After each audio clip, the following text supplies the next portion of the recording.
Yo guys, what's going on? I'm Tim for The Real Sports Talk. You can hit me up on Twitter at CashKelly_TRST, and you can also like The Real Sports Talk on Facebook. We're going to get to this man in a second, Dwight Howard. Where is he going? Because we're hearing lots of talk about this. It's really dominating the headlines in sports, so we'll get to that in a moment about where Dwight Howard's going to go. But first, I'm going to lead into what really brought this about, because Dwight Howard in all likelihood now is not going to be a member of the Brooklyn Nets. And I'll explain why in a second. Today the Nets acquired Joe Johnson, and this deal will go through. They acquired Joe Johnson from the Hawks. This deal will go through if Deron Williams re-signs there. Deron Williams is between New Jersey and Dallas, and I mean, if I'm Deron Williams, the decision is really pretty simple. You get to go learn some new things from Jason Kidd. I know Deron Williams is already one of the best point guards, but you get to go learn some new things with Jason Kidd. You got a really good team with Dirk, Jason Terry. I mean, I don't understand why you wouldn't go to Dallas. I'm not a fan of or a hater of either of these two teams, but if I'm Deron Williams, the decision is pretty simple. I'm going to Dallas. But he appears to be really stuck in the decision here. He's having a tough time choosing between these two teams, and the Nets really probably did want to go get Dwight Howard, but unfortunately there's just not enough there right now with Chris Humphries as a free agent. I think Brook Lopez might be a restricted free agent to really go put together a good offer that the Magic would agree with for him to actually come there via a trade. So with the possibility that Chris Humphries is going to leave, it looks slimmer and slimmer that the Nets were actually going to keep Deron Williams. Well, today they made a move that was an expensive one, but they got it done. Joe Johnson will be traded from the Atlanta Hawks to New Jersey or Brooklyn if Deron Williams resigns. If Deron Williams does not resign, the trade will not go through. That's according to Chris Broussard of ESPN. And also what he said that was interesting is that this deal with Joe Johnson was 4 years, $89 million. He was one of the guys like Paul Pierce and a few other guys that were free agents at your Dirk that in the summer of the LeBron, Wade, Bosh, Carlos Boozer free agency kind of went under the radar because they were a little bit older. So he's and Joe Johnson was not one of the older ones, but he was probably not in the same class as some of the higher free agents. So he re-signs in Atlanta. He got a huge payday. He re-signed there. Now new GM Danny Ferry came over from San Antonio. He was a former Cleveland Cavaliers general manager. He came over from there, and according to Chris Broussard also, he is looking to clear some cap space, and that this is a deal that if he did not move to any team that was willing to take it, would have hampered this team, or they would have had to use the amnesty clause. And using the amnesty wouldn't have made a ton of sense, because it's not like he's playing badly. He's just not worth the amount of money that he is receiving. So what Chris Broussard said today is that this move does not leave enough money for Dwight Howard, and that the Brooklyn Nets essentially are out of the running for Dwight Howard. Unless, for some reason, Dwight Howard would still want to go there if Deron Williams left to go to Dallas and Joe Johnson never went there. In that case, Dwight Howard, I lose a lot of respect for, because you would have absolutely no better chance at winning. And I know that he's saying right now that he wants to leave for a better chance to win, but part of the reason he wants to go to Brooklyn, because there's a lot more places he could go to than Brooklyn where he could have a much better chance of winning. LA comes to mind, and part of going to Brooklyn is that he thinks it helps him marketing wise, and that's a big thing in sports right now, is you have to not only be a great player, but you have to be in a city that makes you marketable. And for whatever reason, he does not believe Orlando does that for him, that the team is not good enough, and the team not being good enough kind of goes into it, but overall the city, I guess, is just not quite big enough for Dwight Howard. I guess that's exactly what he's saying. So with New Jersey out, that really leaves a lot of questions about what teams are interested in him. And he has 1 year left on his contract, which he could have just opted out of after last season, but chose not to. So he's 1 year left on this contract, and there's going to be a few teams interested in trading for him now that actually have enough pieces to potentially trade for him now, that we're hearing, according to the Orlando Sentinel and a few other radio and television stations in Orlando, that would be willing to go ahead and put together a package that the Magic would at least consider. So the teams that I have now, there's about 6 or 7 of them that could actually make a case now and actually make a good trade for Dwight Howard. Are the Chicago Bulls. They could put a package around Joakim Noah.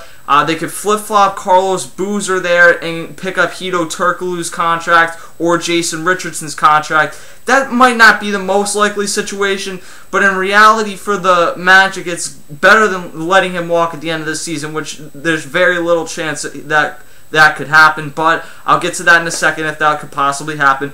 My hometown and favorite team, Philadelphia 76ers. Yeah, I'm wearing this shirt, but I also got this shirt for like $5, and I, at the time, was a really big Dwight Howard fan. At this point, I'm just kind of getting sick of hearing about Dwight Howard.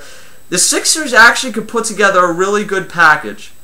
Mo Harkless, the center that they just drafted as well at the 27th pick that they got from the Heat, Nick Vucevic, Evan Turner, Drew Holiday. They could, if the Magic are actually looking to make a case where they could actually field a team that could contend for the playoffs sooner rather than later, trading them to the Sixers, and I'm not being a homer here, actually might make the most sense for them because Drew Holiday is a young upcoming point guard. Evan Turner is a 2-guard. Some people think he needs to be a point guard that I really believe could get 20 and 8 if he's given a chance with the ball, but with Andre Iguodala here, and he could actually be thrown into that mix of someone that could potentially be traded. But the one thing that I'm reading and hearing from some sources that I have is that Dwight Howard would only, or he has been interested in the past in playing with Andre Iguodala, and if he's going to be traded here, he would have to sign an extension to stay here long term. And yes, I do have a few sources. Don't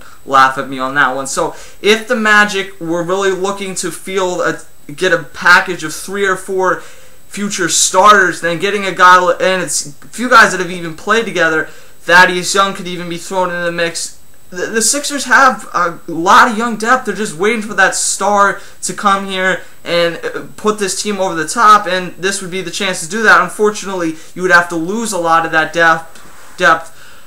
But I think everyone that's here understands that the Sixers really topped out on what they could potentially do last year, and most of it was because Derrick Rose tore his ACL in the first round, or none of that would have even happened. So in reality, the Sixers are not going to win a championship with the team they have here now. As much as Doug Collins loves his defensive-oriented, and Dwight Howard's 3-time Defensive Player of the Year, that would be a great pickup for them. Look, I'm not being a homer. It probably won't happen, but I would love that. I'd love if it would. The third option is the Golden State Warriors with Mark Jackson. They've been active. They've been looking at Andre Iguodala and a few other players. I don't think it's likely because they just don't have enough pieces to go ahead and get or given a trade here, but they're being aggressive, and certainly the Golden State Warriors are a team that I enjoy watching. I just don't get why they traded Monte Ellis, but they're a team that is looking to be aggressive, and if he were to hit free agency, then maybe, and they're a team that's moving to a bigger city in San Francisco in a few years, maybe that is an option. It's still not going to be a high-profile franchise, but it'd be in a bigger city. I mean, it's not like the Brooklyn Nets have been the Boston Celtics in terms of history of their team. The Lakers, the team that we keep coming back to, even though Kobe said that if Dwight Howard were to come, he would want Dwight Howard to be the third option behind not only him but Pau Gasol. Now, in all likelihood, Pau Gasol would be another piece potentially going to Orlando. Maybe they would do Bynum and Gasol for Dwight Howard and Hedo Turkoglu and Jason Richardson, or maybe they add in Jameer Nelson through a sign and trade. So you'd think if they were going to add Pau Gasol in there, that it would be you'd get 2 other players back with Dwight Howard, probably 2 non-favorable contracts, but at least you'd get 2 other players back. We'll have to see what happens with that. But Jameer Nelson would be a decent fit there. I know that they got the point guard at the end of last season from the Cavaliers.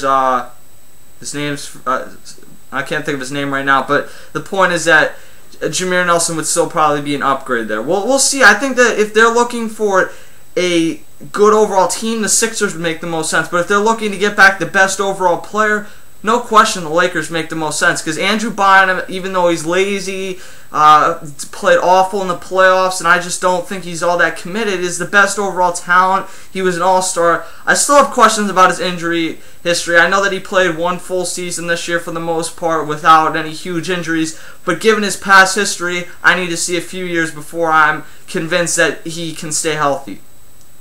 We heard during the season that he had put the Clippers, the Los Angeles Clippers, Lob City, on his list. They could sort of make a package around DeAndre Jordan. If the Lakers if he's going to be traded out to the West Coast, though,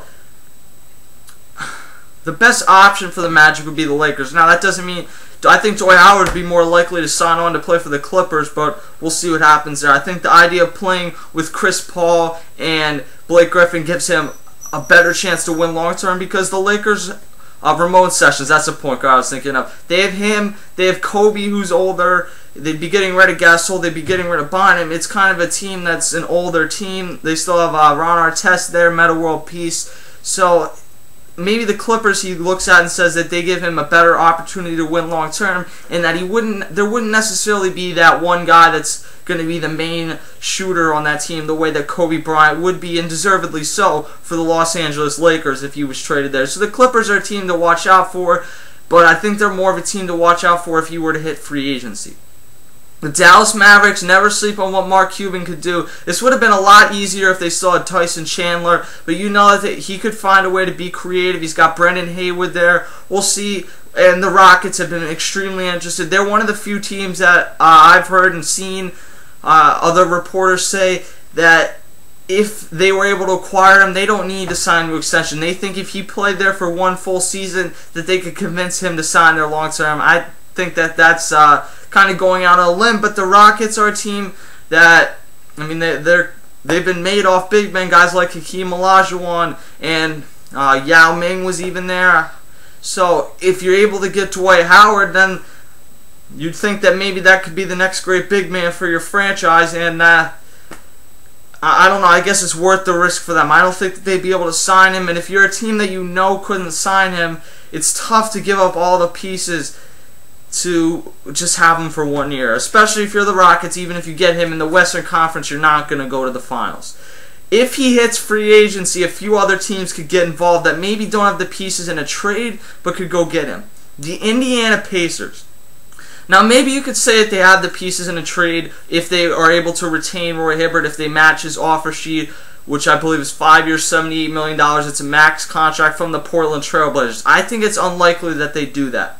I think it's stupid that they don't do that, even though they have to overpay. They have a great thing going there. So I think he's likely to go to Portland. If he were to hit free agency, then maybe they're a team that says, look, we know we're a small market franchise, but this is a chance to really put our team over the top. I don't know.